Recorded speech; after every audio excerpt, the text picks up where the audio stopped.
Prisma Televisión. Televisión con clase.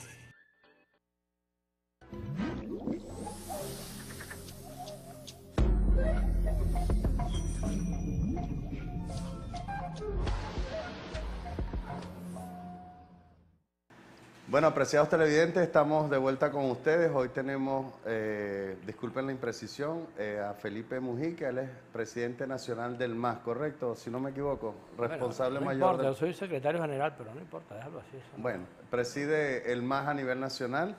Quiero saludar a Santos Marcano, que nos ve en señal abierta en Marihuitar. También a Jesús Castillo, que nos acompaña, el representante del MAS. Alberto Horta. Adalberto, representante del MAS en Nueva Esparta, que se vino nadando, parece.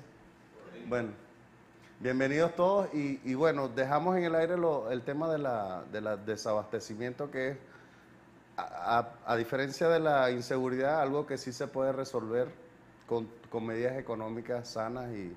Pero a mí me contentan los anuncios que hizo el presidente, me alivia un poco, de que ayer reconoció de que el contrabando era una de las razones por las cuales hay un desabastecimiento en el país, ¿no? Eso me da un poco de alivio, porque yo insistía desde noviembre del año pasado de que no existe una guerra económica como tal, sino que hay distorsiones en la economía que están haciendo pues este flagelo que está grave ya y bueno, para la época decembrina promete acentuarse con las mayores compras que hacen los venezolanos, ¿no? Entonces, y decía de que el Estado, como manda el artículo 308 y 299 de la Constitución, que el Estado estaba en la obligación, que tomado de la mano del sector productivo, en resolver los asuntos económicos, cuando no era la idea confrontar el sector económico. Me alivia porque echa en tierra una ley que ya es, además de inconstitucional, impertinente e imprudente, que es la ley de precios justos, que no resolvió nada. Y que bueno, ahora que se empiece a tratar el tema del abastecimiento y de la especulación desde otro punto de vista, apoyando el sector productivo nacional y buscando pues que los venezolanos suplan todas sus necesidades a través de una economía sana. ¿Qué opinión le merece esos anuncios y la manera de tratar ahora, ya que hemos detectado que el contrabando es uno de los factores que más acentúan la especulación y el desabastecimiento?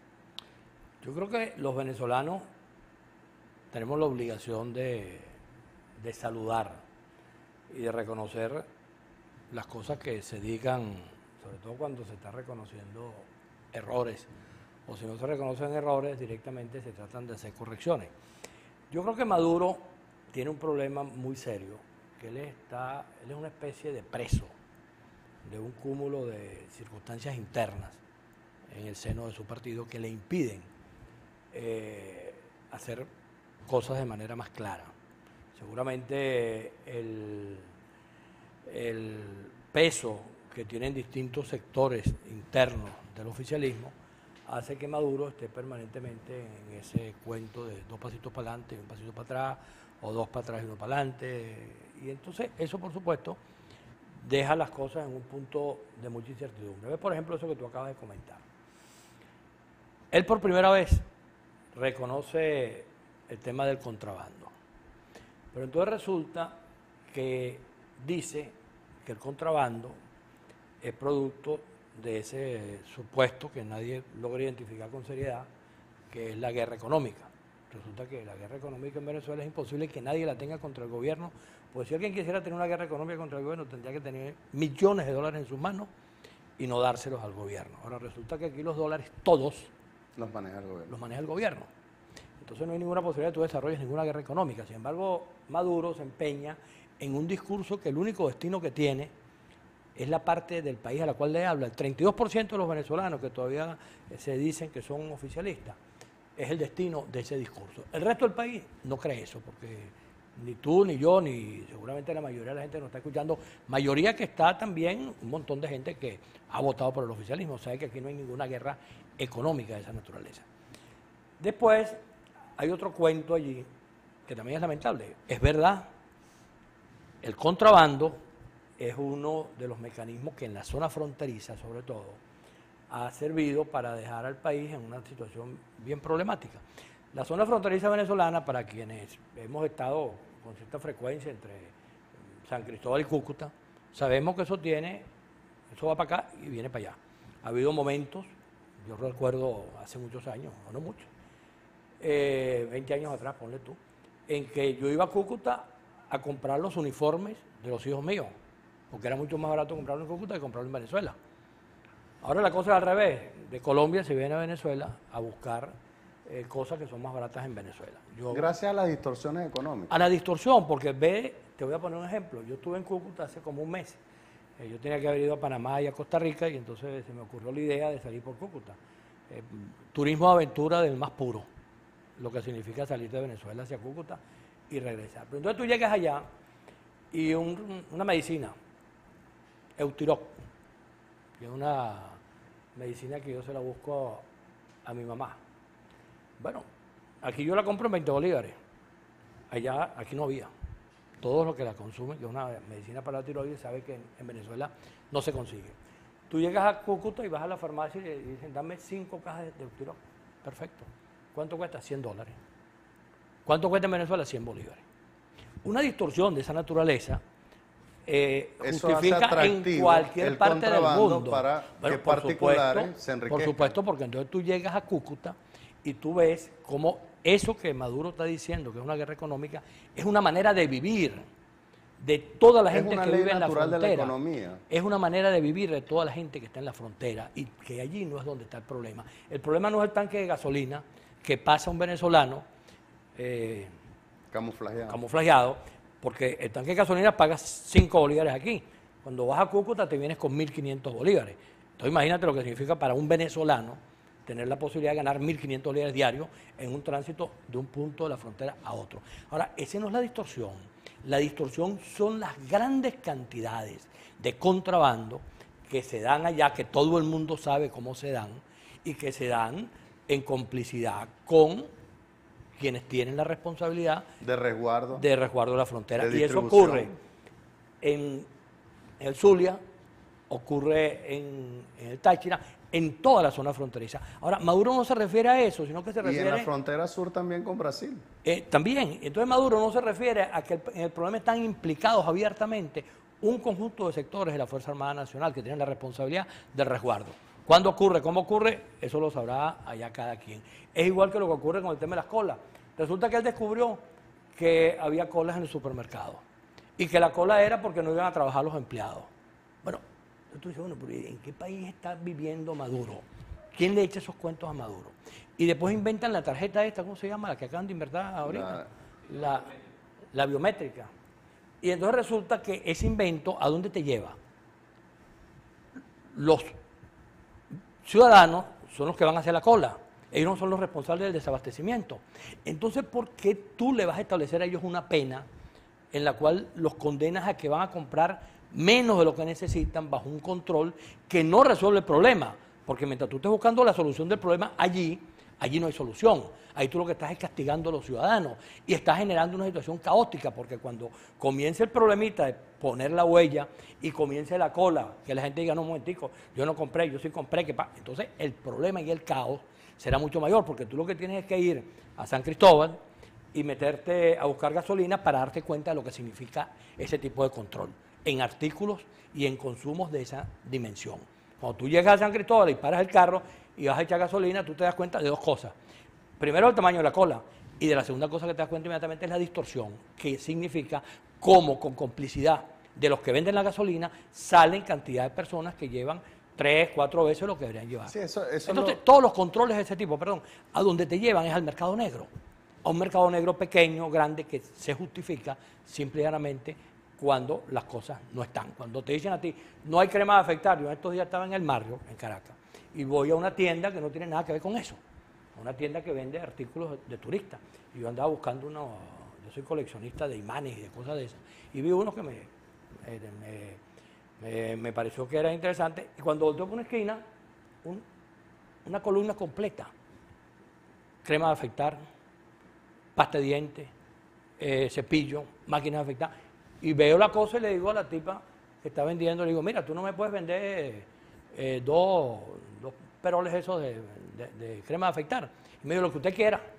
Y resulta que en las farmacias en Venezuela no hay crema de afeitar.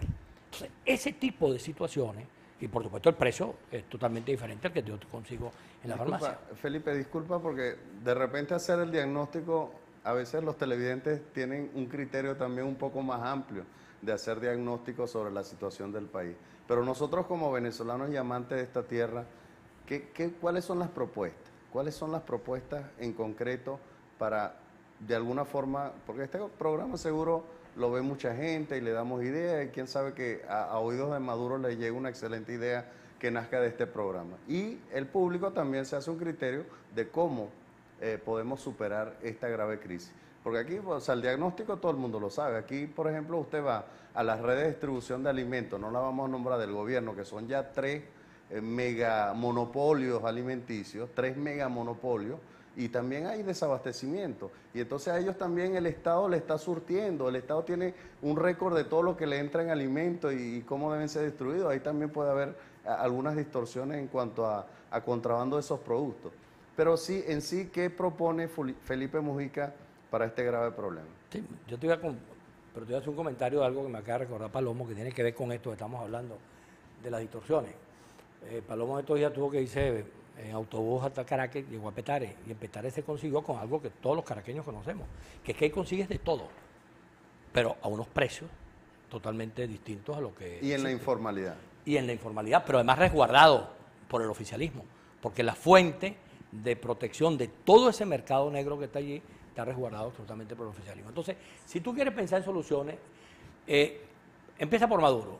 Por ejemplo, ¿qué debería hacer Maduro? Maduro debería ser presidente de todos los venezolanos, para empezar por alguna parte. Maduro debería dejar atrás el esquema de qué me va a pasar a mí en el oficialismo. Maduro debería hablarle a todo el país. Maduro debería dejar de pensar que el único discurso que tiene en la cabeza es hablarle al 32% que cada día es menos, que lo respalda, y debería plantearse un momentico, ¿cómo hago yo para tener proposiciones que permitan que todos los venezolanos se sientan expresados en lo que yo, como presidente de la República, estoy haciendo? Es una primera cosa que él debería hacer. Yo sé que no es que él no sepa eso. El problema es que Maduro simplemente, y el que está en el oficio de la política sabe exactamente de qué se trata, está preso de ese saco de gatos que es el oficialismo. Él está preso de eso. Entonces esa circunstancia es un problema que él no tiene cómo resolver, porque también al final es un problema de fuerzas, de negociación, y evidentemente ellos allí no tienen la facilidad ni tienen el manejo de cómo resolver ese problema. La segunda cosa es cómo hacer. Es evidente que el gobierno solo no puede resolverlo. El gobierno, igual que si la oposición pretendiera sola, o una parte del país X pretendiera resolver el problema solo, aquí ninguna parte del país sola puede resolver los problemas que tenemos. Entonces, otra situación es cómo hago yo para tener la posibilidad de crear consensos, de crear búsquedas de soluciones compartidas, búsquedas de salidas y de alternativas que permitan que todo el mundo tenga que ver con eso, porque al final, ¿cómo haces tú para resolver el problema económico si tú tratas a la empresa privada como gallina que mira sal? Ok, estás aquí, pero te estoy viendo desde lejito, no te tengo confianza. Que lo mismo ocurre. Tú eres mi enemigo. Tú eres mi enemigo, que fue lo que Chávez. Aparte de que es venezolano, tú eres mi Chávez enemigo. le metió en la cabeza que Fede Cámara, los gremios empresariales, etcétera, eran enemigos por lo que había ocurrido. Pero existen otros gremios que están a favor Todo, del gobierno. bueno, sí, pero es que incluso los que están a favor del gobierno no son suficientes. Entonces, el gobierno tendría que ver de qué manera efectivamente busca escenarios en el campo económico que permitan darle soluciones, porque la distorsión no es cualquier cosa. Tú conoces este país tanto como lo podemos conocer los demás. Este país hace unos años atrás producía el 70% de lo que consumía e importaba el 30%. En ese país del cual estamos hablando no había control de cambio. Hubo controles de cambio porque se levantaron. De manera circunstancial. Exacto, no había control de cambio. ¿Qué han hecho? Bueno, invirtieron. Entonces ahora resulta que el país importa el 80% de lo que consume y produce el 20% en Venezuela, o menos. Ahora, si tú a eso le agregas toda la distorsión que significa el control de cambio, que es un espacio de la economía controlado específicamente por sectores vinculados a las Fuerzas Armadas, entonces esa distorsión que está ahí impide que haya una solución. Porque ¿qué hago yo, por ejemplo, si digo un solo cambio, una sola divisa, un solo precio, y no tengo divisas? Y yo digo que en vez de haber divisas a 6, ahora hay divisas a 40 y la hago la unificación cambiaria y no tengo dólares. ¿Qué significa eso? Que esos 30 o esos 40 bolívares que yo le incrementé a ese monto del dólar se me van a expresar en el dólar negro. Y la economía en Venezuela está referenciada con el dólar negro, con el dólar... Sí, pero hay algo más grave. Hay productos venezolanos o importadores venezolanos que reciben SICA 1, por lo tanto la mercancía está a un precio demasiado bajo, o sea, distorsionado en cuanto a la economía internacional. ¿Qué pasa? Está subsidiando un producto foráneo y cuando entra al país está subsidiado, vuelve a salir a la frontera, vuelve a sus precios reales internacionales, el contrabandista gana y se trae los dólares y distorsiona aún más la economía. Es que eso forma parte... Vamos a tratar de hacer un ejercicio creativo, imaginativo y optimista, por supuesto, en el próximo segmento, porque tenemos que ir a unos compromisos comerciales y tocar otros temas, porque hay otros temas también del acontecer político nacional. Ya regresamos, queridos televidentes.